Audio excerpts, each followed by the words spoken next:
Assalamualaikum warahmatullahi wabarakatuh. Perkenalkan, nama saya Virial dari kelas SI 4203. Hari ini saya akan menjelaskan modul 8 yang berjudul Transisi dari Analisis ke Desain menggunakan Diagram Interaksi. Mari kita langsung saja ke slide-nya. Yang pertama, menjelaskan tujuan dan elemen model desain, identifikasi elemen penting dari diagram komunikasi YML, membuat komunikasi diagram view dari desain model, mengidentifikasi elemen penting dari YML sequence diagram, dan yang terakhir membuat sequence diagram view dari desain model. Memperkenalkan desain model. Model desain dibuat dari model persyaratan dan digabung dengan model arsitektur untuk menghasilkan model solusi. Diagram interaksi. Diagram interaksi YML adalah nama kolektif untuk diagram berikut. Yang pertama sequence diagram, kedua communication diagram, yang ketiga diagram interaksi overview. Diagram interaksi digunakan untuk menunjukkan urutan interaksi yang terjadi antara objek selama satu ataupun dua use case skenario, lalu sebuah fragmen dari satu skenario kasus penggunaan. Membandingkan antara analisis dan desain.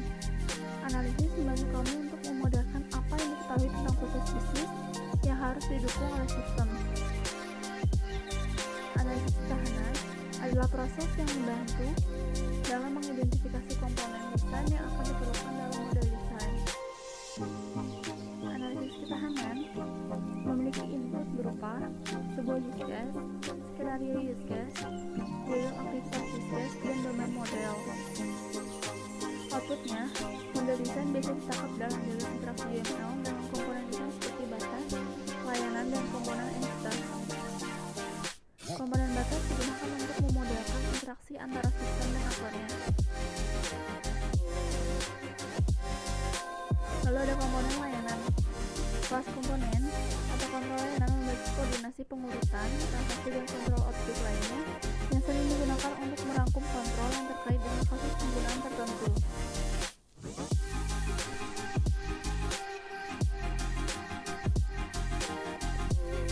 Lalu ada komponen entitas. Kelas entitas digunakan untuk memodelkan informasi yang berumur panjang dan sering persisten. Komponen layanan entitas akan sering memiliki komponen serving yang sesuai, lalu komponen data sering dapat mengambil atribut dari komponen entitas.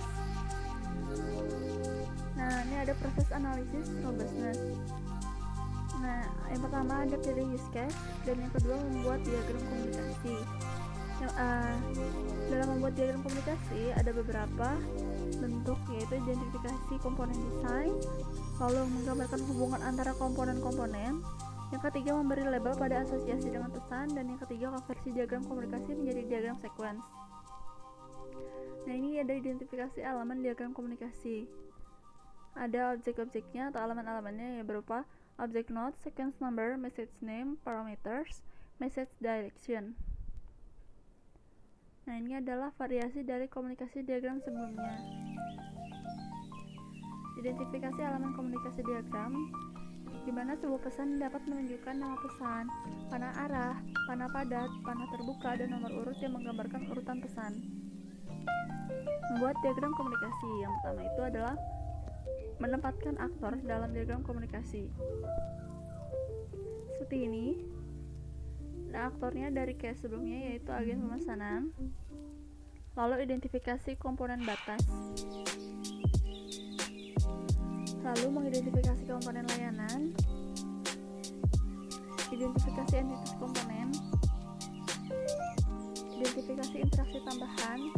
Nah, di sini ini memiliki metode pemeliharaan menggunakan metode fun room untuk menemukan kamar dari tipe yang diperlukan. Lalu ada identifikasi metode tambahan dengan gambarnya seperti ini. Nah, ada contoh diagram komunikasi. Dua diagram komunikasi berikut menunjukkan tampilan representasi yang lebih rinci. Yang pertama itu ada skenario utama, dan yang kedua skenario sekunder. Ini adalah contoh satu diagram komunikasi. Di contoh dua diagram komunikasi. Dan itu ada diagram urutan. Diagram urutan memberikan perspektif interaksi yang berbeda antar objek dan dapat digunakan sebagai pengganti diagram komunikasi, lalu dapat dikonversi ke Nah, bagi pengembang, sorot urutan waktu interaksi. Ini ada elemen-elemen diagram urutan.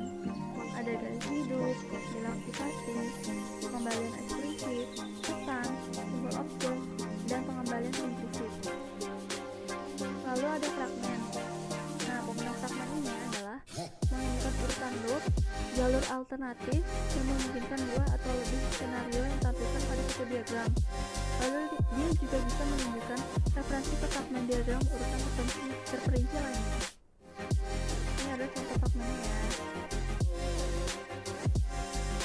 Nah, ada contoh diagram urutan. Diagram urutan berikut menunjukkan tampilan yang lebih rinci untuk split distribution. Satu adalah skenario primer, yang kedua skenario sekunder, dan yang ketiga diagram urutan fragmen yang menampilkan data lebih halus untuk fragmen loop representation details di dasar fragmen loop. Ini contoh diagram urutannya. Yang pertama, contoh diagram urutan yang kedua, ini contoh diagram urutan yang ketiga. Nah, kita berada di terakhir sesi, yaitu berupa kesimpulan. Kesimpulan ini yang bisa kita ambil dari modul 8, yaitu diagram interaksi digunakan untuk mengidentifikasi komponen desain yang memenuhi kasus penggunaan. Lalu interaksi objek dapat divisualisasikan dengan UML berupa diagram komunikasi dan diagram urutan. Nah, sekian presentasi saya tentang modul 8. Mohon maaf apabila ada kekurangan. Dan saya akan memberikan pertanyaan yang kalian bisa cek di description box di bawah ini. Terima kasih. Wassalamualaikum warahmatullahi wabarakatuh.